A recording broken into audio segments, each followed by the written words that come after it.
Good morning all of you. आज हम चर्चा करेंगे नर युग्मकोद्भिद के विकास के बारे में। कल हमने लघु बीजाणुधानी भित्ति के बारे में चर्चा की थी। बताया था कि लघु बीजाणुधानी की संरचना का अध्ययन करते हैं तो इसके दो भाग होते हैं। पहला भाग था लघु बीजाणुधानी भित्ति और इसका दूसरा भाग है बीजाणु जन ऊतक या बीजाणु जन कोशिकाएं। बीजाणु जन ऊतक किसे कहते हैं? लघु बीजाणुधानी में लघु बीजाणुधानी भित्ति द्वारा घिरे हुए ऊतकों को बीजाणु जन ऊतक कहते हैं। जैसे कि हमने ये संरचना देखी थी कि टैपिटम कोशिकाएं कुछ ऊतकों को घेरे हुए रहती हैं, उन ऊतकों को बीजाणु जन ऊतक कहते हैं। लघु बीजाणुधानी भित्ति में पाए जाने वाले ऊतक जिनसे पराग कणों का निर्माण होता है उन्हें हम बीजाणु जन ऊतक कहते हैं। ये ऐसे कह सकते हैं कि लघु बीजाणुधानी के अंतर्गत टैपिटम कोशिकाओं से घिरे हुए ऊतकों को बीजाणु जन ऊतक कहते हैं।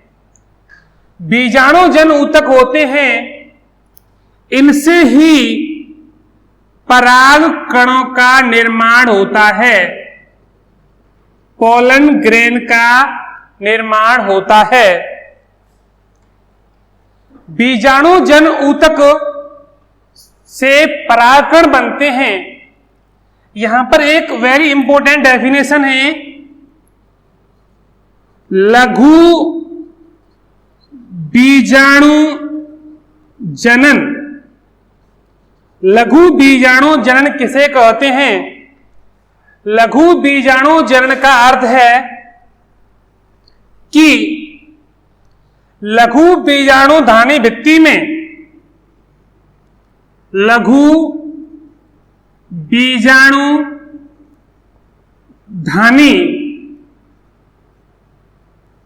के अंदर प्राथमिक बीजाणुजन ऊतक या हम कह सकते हैं पराग मात्र कोशिका, पराग मात्र कोशिका, इसे हम बीजाणु मात्र कोशिका भी कह सकती हैं। इसमें मियोसिस की घटना होने से,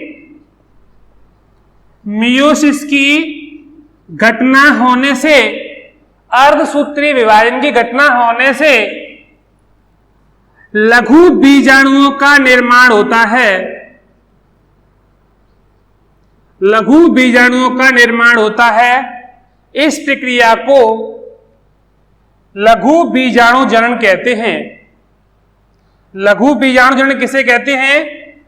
लघु बीजाणुधानी के अंदर पराग मात्र कोशिकाओं में अर्धसूत्री विभाजन होने से अगुणित लघु बीजाणुओं का निर्माण होता है। इस प्रक्रिया को लघु बीजाणु जनन कहते हैं।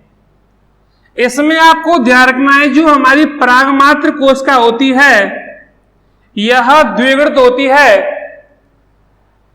तथा जो बनी हुई कोशिकाएं होती हैं लघु बीजाणु, ये अगुणित होते हैं। तो इसको हम इस प्रकार भी कह सकते हैं कि लघु बीजाणुधानी के अंदर द्विगुणित पराग मात्र कोशिका में मियोसिस की घटना होने से अगुणित लघु बीजाणुओं का निर्माण होता है। इस प्रक्रिया को लघु बीजाणु जनन कहते हैं। जो हमारी परागमात्र कोशिका होती है, इस परागमात्र कोशिका का निर्माण होता है बीजाणु जन कोशिकाओं से। जो बीजाणु जन सेल होती हैं, उनसे परागमात्र कोशिका का निर्माण होता है। बीजाणु जन कोशिकाएं क्या होती हैं? बीजाणु जन ऊतकों के अंदर पाई जाने वाली कोशिकाओं को बीजाणु जन कोशिकाएं कहते हैं। यहां पर हमारी एक नया स्टेप है, नई परिघटना है, वह है लघु बीजाणु चतुष्क। लघु बीजाणु चतुष्क। लघु बीजाणु चतुष्क किसे कहते हैं? लघु बीजाणु जनन के द्वारा 4 अगुणित लघु बीजाणुओं का निर्माण होता है और ये चारों अगुणित लघु बीजाणु आपस में कैलोज नामक पदार्थ के द्वारा, कैलोज नामक पदार्थ के द्वारा आपस में जुड़े रहते हैं। इस संरचना को लघु बीजाणु चतुष्क कहते हैं।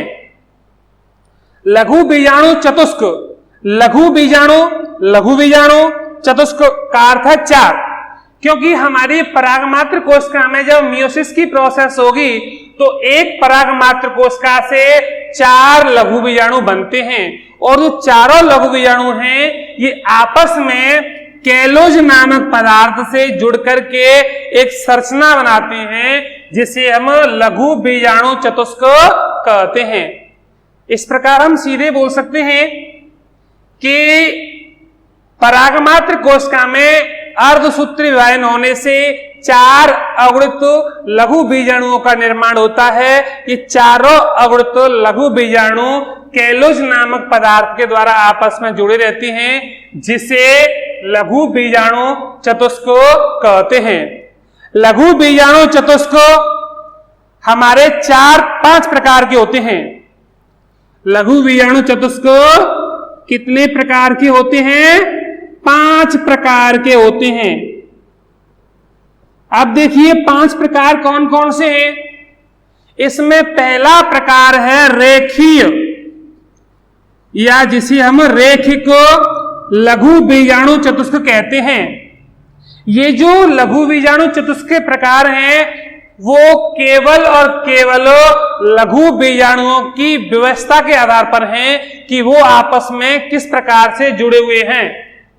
तो लघु बीजाणु चतुष्क 5 प्रकार के होते हैं, जिसमें हमारा पहला प्रकार है उसका नाम है रेखिक लघु बीजाणु चतुष्क।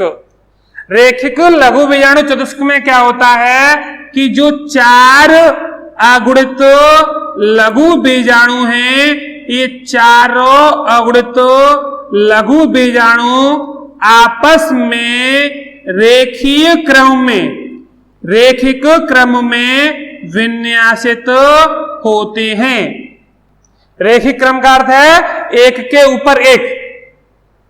इस प्रकार के लघु बीजाणु चतुष्क को रेखिक लघु बीजाणु चतुष्क कहते हैं।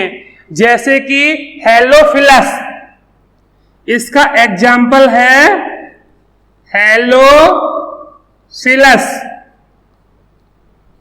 अब हमारा जब चर्चा करते हैं दूसरे प्रकार की, तो दूसरा प्रकार है चतुष्फलकीय।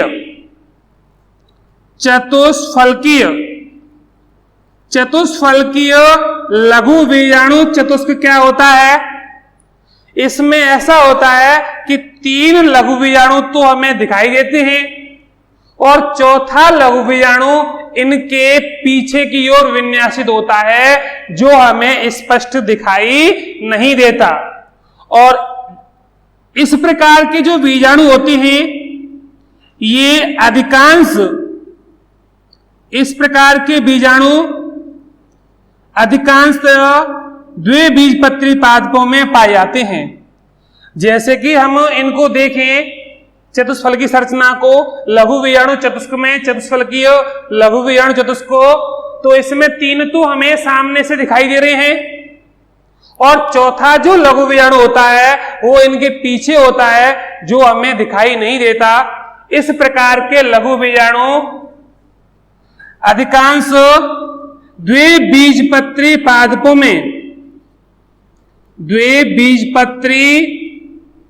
पादपों में पाए जाते हैं। अधिकांश द्विबीजपत्री पादपों में चतुष्फलकीय प्रकार का लघु बीजाणु चतुष्क पाया जाता है। तीसरा होता है समद्विपार्श्विक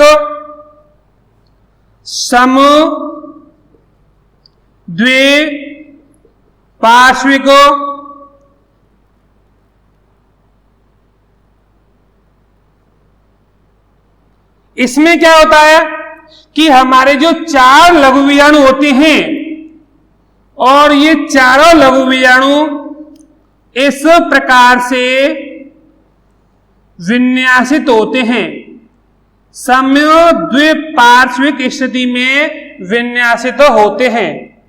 यदि इनको हम सामने से देखें तो चारों लघु बीजाणु हमको स्पष्ट दिखाई देते हैं, समद्विपार्श्विक स्थिति में पाए जाते हैं।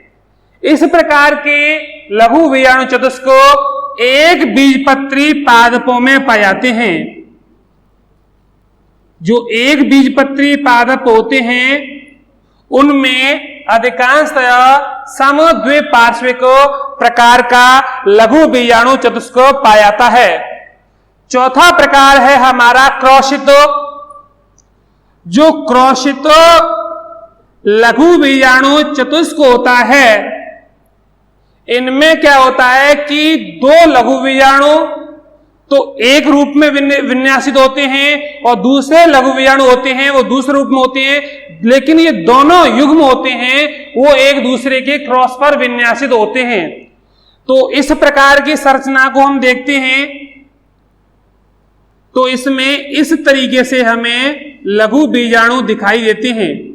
इसमें ये दोनों समांतर हैं और एक ये और एक इसके पीछे समांतर होता है और दोनों युग्म होते हैं, ये क्रॉस के रूप में विन्यासित होते हैं। अर्थात इस प्रकार के लघु बीजाणु चतुष्क को हम क्रॉसित लघु बीजाणु चतुष्क कहते हैं। इस प्रकार के लघु बीजाणु मैग्नोलिया जो पादप होता है उसमें पाए जाते हैं। 5वां प्रकार है टी आकार के लघु बीजाणु चतुष्क या टी लघु बीजाणु चतुष्क। इसमें क्या होता है, इसमें 2 लघु बीजाणु होते हैं, ये ऊर्ध्वाधर स्थिति में होते हैं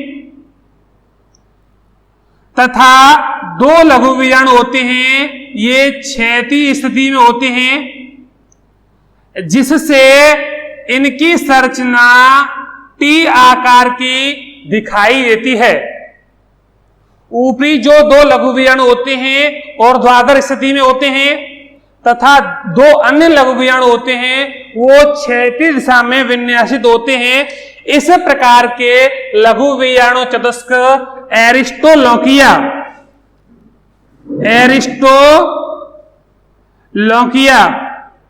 नामक पादप में पाए जाते हैं। वैसे आपको ध्यान ये रखना है कि लघु बीजाणु चतुष्क 5 प्रकार के होते हैं, जिसमें डाइकोटिलीडन प्लांट में द्विबीजपत्री पादपों में चतुष्फलकीय होते हैं तथा एक बीजपत्री पादपों में समद्विपार्श्विक होते हैं। इस प्रकार से हमारे लघु बीजाणु चतुष्क 5 प्रकार के होते हैं। ये आपको बात विशेष ध्यान रखनी है कि लघु बीजाणु चतुष्क में ये जो हमारे चारों लघु बीजाणु हैं, ये चारों लघु बीजाणु आपस में एक पदार्थ के द्वारा जुड़े रहते हैं। उस पदार्थ का नाम है कैलोज। आपको हमने बताया था पहले कि कैलोज नामक पदार्थ है, इसका निर्माण टैपिटम कोशिकाओं से होता है। यहीं पर एक कॉम्पिटिशन का पॉइंट है संयुक्त परागकण। संयुक्त परागकण। संयुक्त परागकण किसे कहते हैं? संयुक्त परागकण का अर्थ होता है कि अनेक परागकण चतुष्क के रूप में जुड़ जाते हैं। कई परागकण होते हैं वो आपस में जुड़ जाते हैं, उसे हम क्या बोलते हैं? संयुक्त परागकण कहते हैं। एक हमारा बिंदु है परागपिंड। परागपिंड, परागपिंड किसे कहते हैं? परागपिंड का अर्थ होता है कि एक साथ कई लघु बीजाणु आपस में जुड़ करके एक विशेष संरचना बनाते हैं, जैसे हम परागपिंड कहते हैं, पॉलिनियम कहते हैं। और इस प्रकार के परागकण आपके एक्सप्लिडिएसी कुल के सदस्यों में पाए जाते हैं। संयुक्त परागकण पाए जाते हैं ड्रोसेरा में, तथा परागपिंड पाए जाते हैं एक्सप्लिडिएसी कुल के सदस्य, जैसे कि आंख में। आंख में परागपिंड पाया जाता है। यहीं पर एक डेफिनेशन और है, बहुबीजाणुता। बहुबीजाणुता, बहुबीजाणुता किसे कहते हैं? प्राय क्या होता है, एक लघु बीजाणु चतुष्क में 4 लघु बीजाणु पाए जाते हैं, लेकिन कभी कभी 4 से अधिक भी लघु बीजाणु पाए जाते हैं, तो उसे हम बहुबीजाणुता कहते हैं।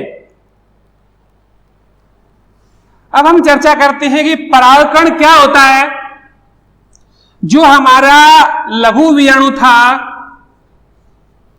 लघु बीजाणु बना था और चारों लघु बीजाणु आपस में चतुष्क के रूप में विन्यासित हो गए, फिर एक क्या होता है, कैलेज नामक रसायन का, एंजाइम का स्रावण होता है।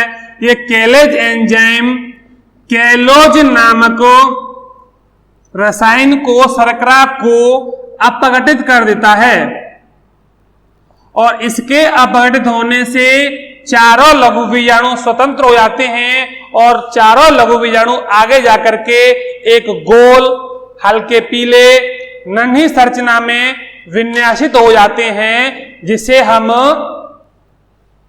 जिसे हम परागकण कहते हैं।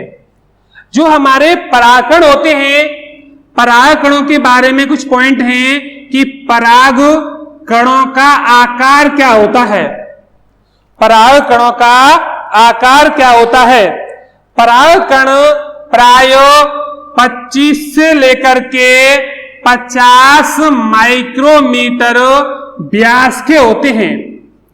यदि हम परागकणों के आकार की चर्चा करें तो परागकणों का आकार 25 से लेकर के 50 माइक्रोमीटर साइज का होता है, व्यास का होता है। सबसे छोटा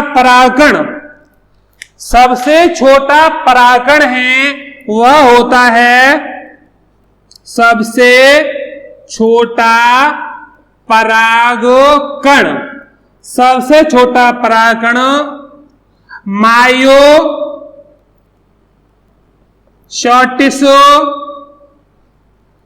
एल्पिस्टिस नामक पादप का होता है। मायोसोटिस एल्पिस्टिस नामक जो पादप है, इसका परागकण सबसे छोटा होता है, जिसका आमाप 10 माइक्रोमीटर होता है। और सबसे बड़ा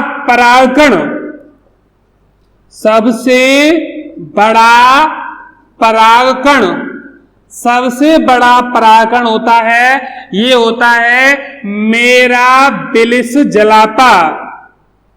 जो मेराबिलिस जलापा पादप है, उस पादप का परागकण सबसे बड़ा होता है। इसका आमाप 200 माइक्रोमीटर होता है। ध्यान रखना, ये कॉन्फ्लिक्ट में पॉइंट है कि सबसे छोटा परागकण किसका होता है? मायोसोटिस एल्पिस्टिस का। इसका आमाप क्या होता है? 10 माइक्रोमीटर।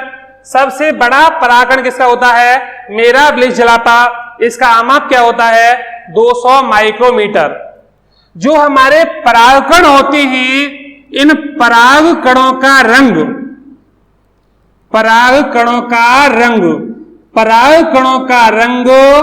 हल्का पीला होता है, हल्का पीला। आखिरकार हमारे जो परागकण होते हैं इनका रंग हल्का पीला क्यों होता है? क्योंकि इनमें फ्लेविनॉइड नामक वर्णक पाया जाता है, फ्लेविनॉइड नामक वर्णक पाया जाता है। फ्लेविनॉइड नामक वर्णक के कारण इनका रंग कैसा होता है? इनका रंग हल्का पीला होता है। जो हमारे परागकण होते हैं, परागकण की भित्ति के बारे में चर्चा करें कि परागकण की भित्ति कैसी होती है, या परागकण भित्ति किसे कहते हैं? परागकण भित्ति परागकण के चारों ओर पाई जाने वाली कठोर मोटी परत परागकण भित्ति कहलाती है। परागकण भित्ति को दो भागों में बांटा गया है। इसमें दो लेयर पाई जाती हैं। इसमें पहली लेयर होती है बाह्यचोल, जिसे हम एक्साइन कहते हैं, और दूसरी होती है अंतःशोल, जिसे इंटाइन कहते हैं। बाह्यचोल ये जो परत होती है ये कठोर होती है, ये मोटी होती है, ये मजबूत होती है। इसकी सतह चिकनी हो सकती है, इसकी सतह खुरदरी हो सकती है, इसकी सतह कांटेदार हो सकती है, इसकी सतह जालिकावत हो सकती है। हम कह सकते हैं कि अलग अलग जाति के पादपों के परागकणों की सतह अलग अलग प्रकार की होती है। इस बाह्यचोल के अंदर एक विशेष पदार्थ पाया जाता है और उस पदार्थ का नाम है sporopollenin. Very important, sporopollenin. Sporopollenin क्या होता है? यह एक कैरोटीनॉइड एस्टर का बहुलक है। कैरोटीनॉइड एस्टर होते हैं, उसका एक व्युत्पन्न है, उसका बहुलक है। स्पोरोपोलेनिन परागकण के बाह्यचोल में पाया जाता है। जो स्पोरोपोलेनिन है एकमात्र प्रकृति में पाए जाने वाला कार्बनिक पदार्थ, जिसको अपघटित करने वाले एंजाइम की अभी तक रिसर्च नहीं हुई है। स्पोरोपोलेनिन होता है यह प्रबल अम्लों,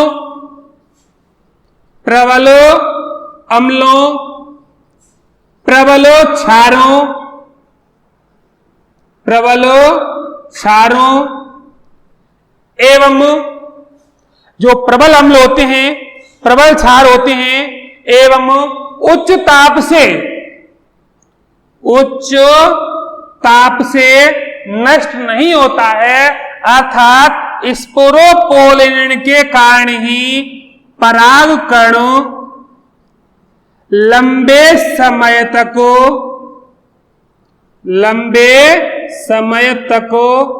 संरक्षित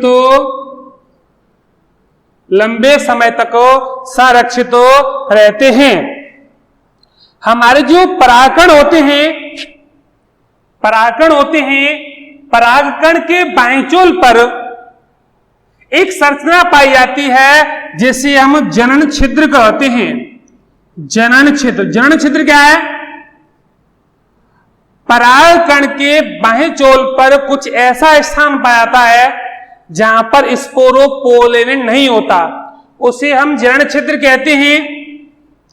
एक बीजपत्री पादपों में, मोनोकोट प्लांट में जनन छिद्र की संख्या 1 होती है, जबकि डाइकोट प्लांट में जनन छिद्र की संख्या 3 होती है।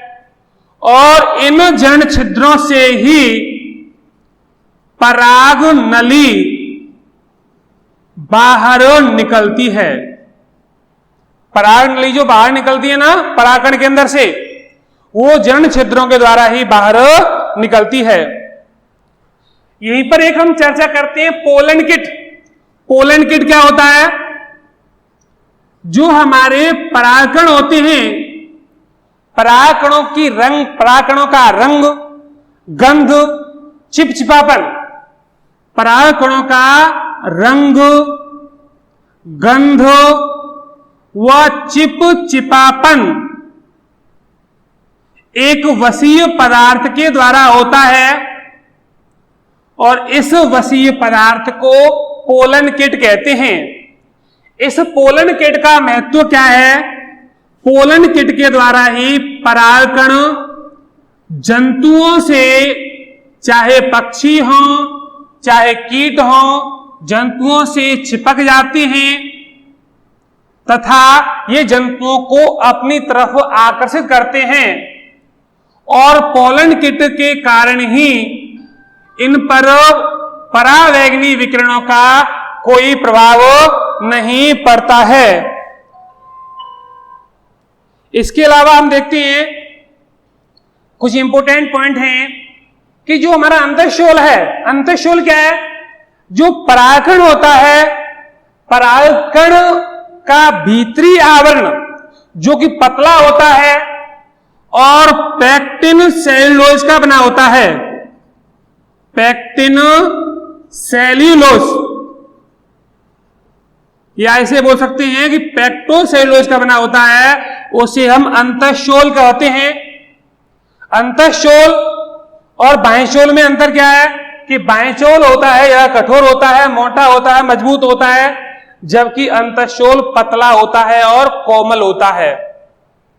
बाह्यशोल में पदार्थ पाया जाता है स्पोरोपोलेन, जबकि अंतःशोल में पदार्थ पाया जाता है पैक्टिन और सेल्यूलोज। हमारे जो परागकण होते हैं, परागकण मानव में एलर्जी उत्पन्न करते हैं। इंपॉर्टेंट कॉम्पिटिशन के लिए कुछ पादपों के परागकण हैं, जैसे कि एक पादप है पार्थेनियम। पार्थेनियम पादप का कौन सा भाग मानव में एलर्जी उत्पन्न करता है? तो पार्थेनियम पादप के जो परागकण होते हैं ये मानव में एलर्जी उत्पन्न करते हैं। हालांकि चीनोपोडियम पादप के परागकण भी मानव में एलर्जी उत्पन्न करते हैं। हमारे जो परागकण होते हैं ये पोषण से भरपूर होते हैं, पोषण से भरपूर होते हैं। आखिरकार ये हमारे परागकण होते हैं पोषण से भरपूर क्यों होते हैं? क्योंकि इनके अंदर विटामिन, इनके अंदर खनिज लवण, इनके अंदर वसी पदार्थ, शर्कराएं, प्रोटीन, बहुत सारे पदार्थ पाए जाते हैं। इसीलिए जो हमारे यूरोपियन कंट्री हैं, यूरोपियन देश हैं, यूरोपियन देशों में परागकणों का उपयोग पोषण के रूप में किया रहा है और पोषण के रूप में इनका यूज करते हैं पोलन टैबलेट के रूप में तथा पोलन सिरप के रूप में। पोलन टैबलेट और पोलन सिरप के रूप में इनका उपयोग करते हैं। जो हमारी विकसित कंट्री है वहां पर धावक घोड़ों की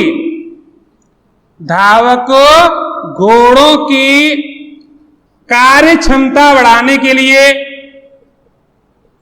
तथा जो खिलाड़ी होते हैं, खिलाड़ियों की कार्य क्षमता बढ़ाने के लिए भी परागकणों का उपयोग किया जा रहा है।